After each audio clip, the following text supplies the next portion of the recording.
Today's video will be a continuation on the first one I put in on metronome.io. I really hope you tuned in on that one. Real DeFi videos, yes, they're not as exciting perhaps as the degen stuff, but they provide you more value.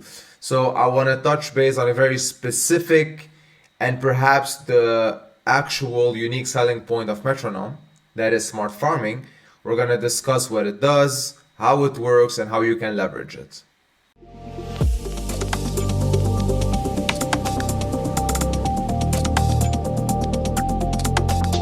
Smart farming was introduced as a way to leverage both metronome.io and the Vesper app because those two go hand in hand, to be honest, alright?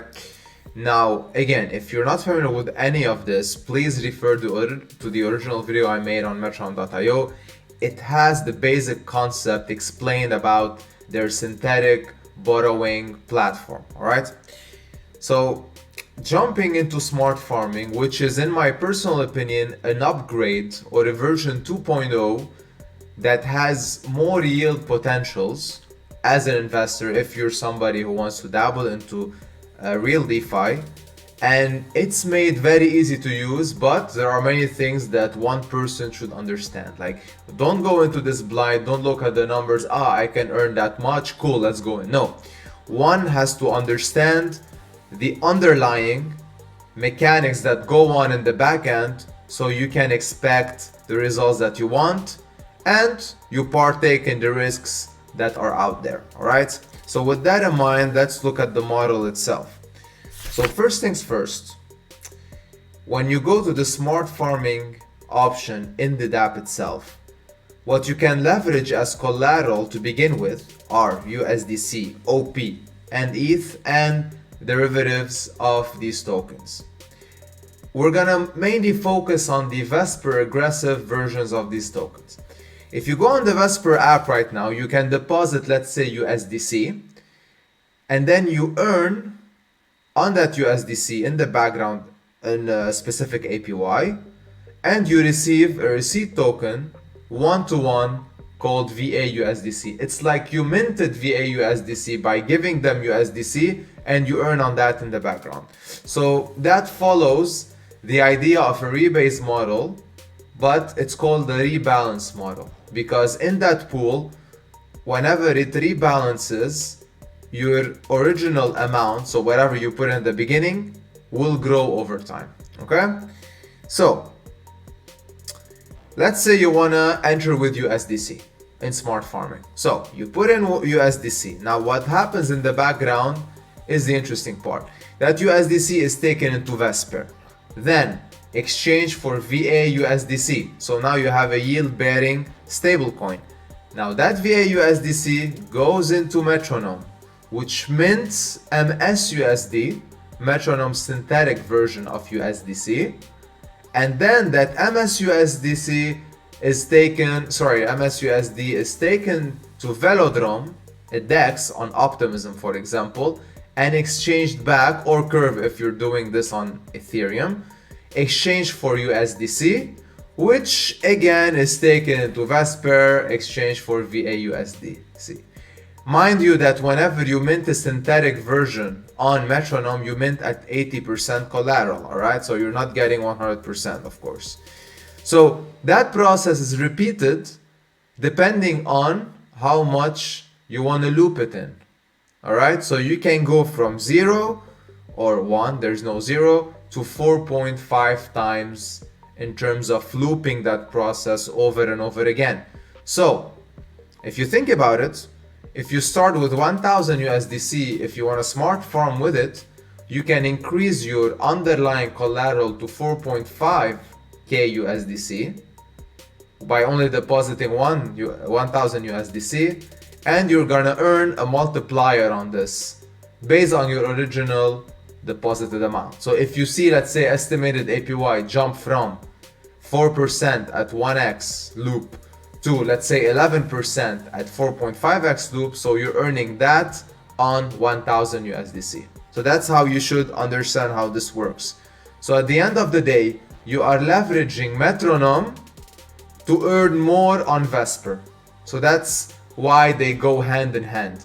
The yield comes from Vesper but the borrowed assets are coming from metronome, and that's the cool part. All right. Now this is pretty interesting. It's a nice way to do it. First of all, you can do it manually, of course. So you can mint, borrow, deposit, mint, borrow, deposit, but that will cost you more gas. So this way is more gas efficient, and at the same time, you don't have to, when you wanna, rewind all of this, instead of going one by one, you can also do that in one go. And that's what we're gonna talk about when we're gonna jump into the technical stuff. Because again, yes, true, the model is cool, but you have to understand a few things, and of course, the most important thing, which are the risks involved in this, all right? So, like I said, all of these processes, so loop, mint, swap, deposit, they're all done for you in the backend, all right? That's why smart farming is a powerful tool, all right? So it does everything for you. Now, like I said, max loop, as a rule of thumb, is 4.5x. But if you want to determine what is best for you, there's actually a formula. So it takes into account something called collateral factor. And then the max loop is 1 divided by 1 minus that. So that if that is high enough, then you can max loop very close to 4.5x. All right. So that's another rule of thumb that you should take into account. But all of this is displayed for you on the DAPP when you see the health factor, all of these things. So you will, when you, for example, simulate the model, you will understand that, all right, I can go that high, those are the risks, this is where I get liquidated, etc., etc. Now, like I said, you can rewind all of this. So if you wanna stop, you don't want to earn with metronome and Vesper anymore through smart farming, you want to rewind all of this, you can unloop all of this in one go with the auto repay option. So what it does is that it undoes everything you did when you started your smart farming journey, and then it repays the borrowed assets from metronome, and then it gives you back the asset you provided at the beginning. All right. So whereas it's USDC, Optimism, OP, or Ethereum, or any derivative from these naked assets.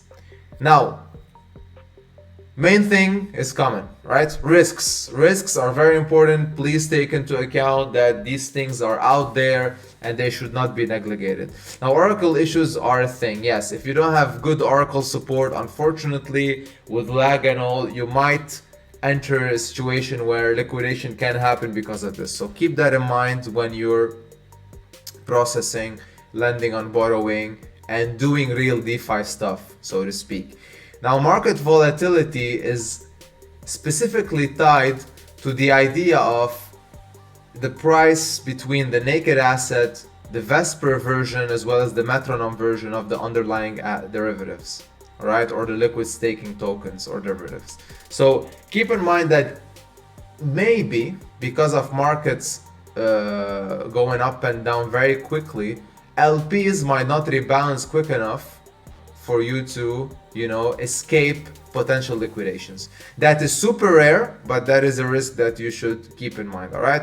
Health factor is also something important because that's something you partake when you start, your smart farming journey. You will see this, it will be visible in front of you, and based on this number, you can understand what are the risks involved, all right? So, other risks that are tied to all of this, because the more you loop, the more risky your position becomes because you earn more, the higher the risk, the higher the reward. So the more you push that loop close to 4.5x, the more the price of the underlying asset gets close to the actual price of the naked asset. And that's where you should understand where to stop. So if you go to, let's say with USDC, if you go above 4.5x, you are close to instant liquidation. And that's why rule of thumb is for 4.5x loop would be the maximum that makes sense, to take into account. One more thing I will say is that if you entered metronome thin, so if you just deposited collateral, minted MS, USD, ETH, or BTC, and you took that and you realized it to farm somewhere, you cannot use that collateral and metronome synth to smart farm. So in order to use it to smart farm, you have to withdraw it first. So that's something that you should keep in mind, all right?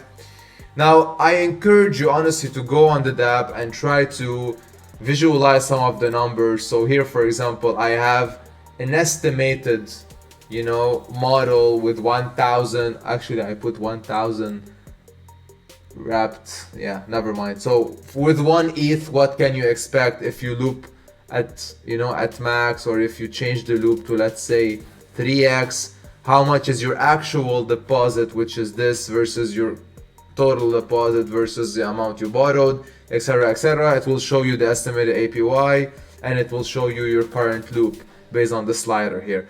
Now, this is mainly for because risks and regulations go hand in hand. So that will showcase, because it will tell you, okay, the more you go up, the riskier it gets, and this is how the price of liquidation is visible.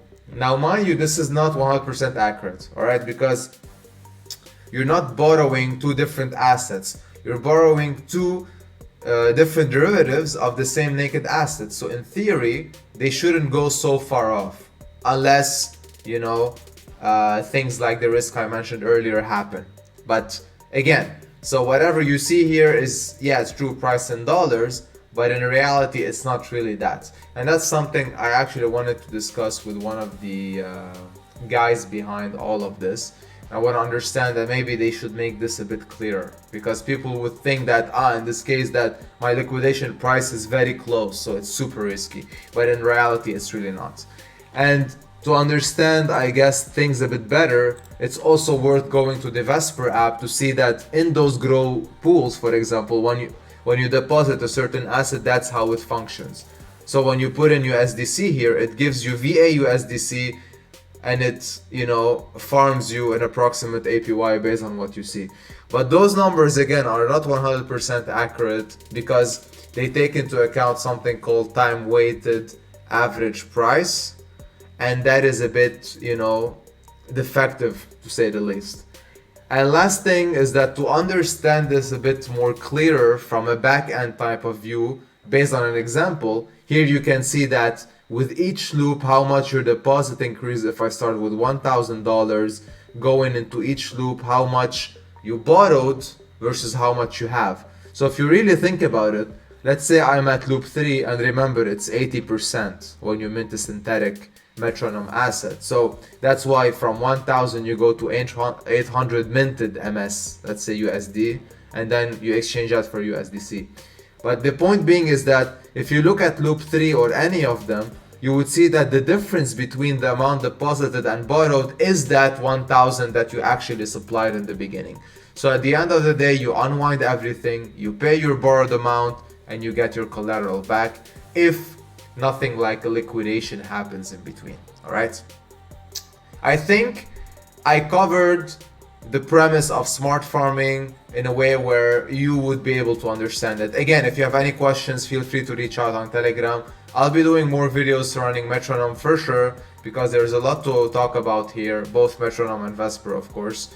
But I hope this was helpful, and I hope it brought you some clarity and a new way to leverage real yield on chain. All right, and that's what we're all about. Like I said, 80% of real yield stuff, 20% degen. We cannot escape that, unfortunately. All right, if you're not in our community, feel free to join. DeFi Ascension is a pretty cool community chat, like-minded individuals, matured investors. We talk about mainly everything, but mostly real DeFi, and again, degen stuff we cannot escape. All right, so feel free to join, you won't regret it. And with that, see you on the next one. Have a good one.